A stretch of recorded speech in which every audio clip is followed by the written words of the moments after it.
ते सर्व सुरक्षा यंत्रणांनी गृहमंत्री अमित शहा यांच्यासमोर त्यांचं तथ्य सादर केलेलं आहे आणि आतापर्यंत मिळालेल्या सर्व माहितीवर सविस्तर चर्चा करण्यात आली आहे। गृहमंत्री अमित शहा यांनी सर्व शक्यता लक्षात घेऊन तपास करण्याचे निर्देश दिलेत।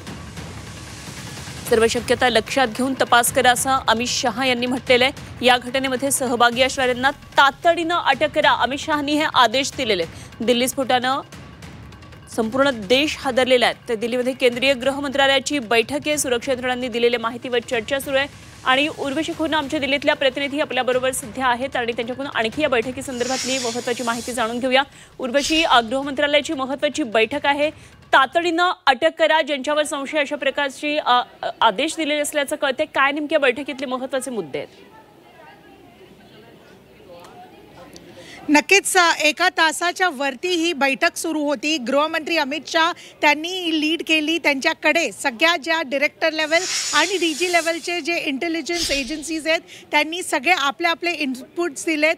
कालपासून ज्या प्रकाराने एक इन्व्हेस्टिगेशन सुरू होतं आणि एक प्रायमा फेसी काय दिसतं आहे त्या सगळ्यांवरती जी आहे तिथे रिपोर्ट सबमिट केली गेली आहे गृहमंत्री अमित शाह यांना। बरोबरच हेही बघितलं गेलं आहे की अमित शहाने सगळं काही ऐकून त्यानंतर एक व्यापक तपास एक व्यापक पद्धतीने व्हावं असं निर्देश दिलेत सगळ्या एजन्सीजला। हेही सांगण्यात आलंय की जितक्या लवकर झालं तितक्या लवकर सगळे जे आरोपी आहेत आणि जे संबंधित लोक आहेत त्यांना अटक लवकरात लवकर करावी हेही सांगितलं गेलंय। तर अशा प्रकाराने ही पूर्ण बैठक झाली जी 1.5 तासापर्यंत चालली।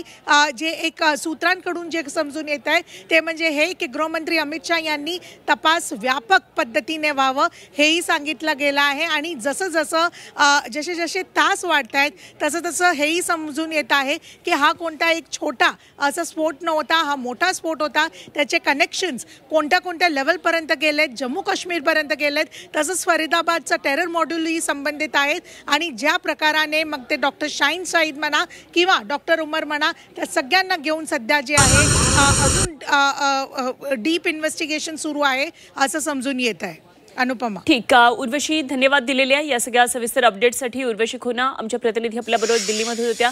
महत्त्वाची बैठक ही गृह मंत्रालयाची पार पडलेली आहे आणि या घटनेमध्ये सहभागी असलेल्या सर्व संबंधितांना लवकरात लवकर अटक करण्याचे आदेश दिलेले आहेत। अमित शहा यांच्या नेतृत्वात ही महत्त्वाची बैठक झाली आहे। गृह मंत्रालयाची बैठक होती आणि सर्वच वरिष्ठ लेव्हलचे अधिकारी यामध्ये सहभागी होते।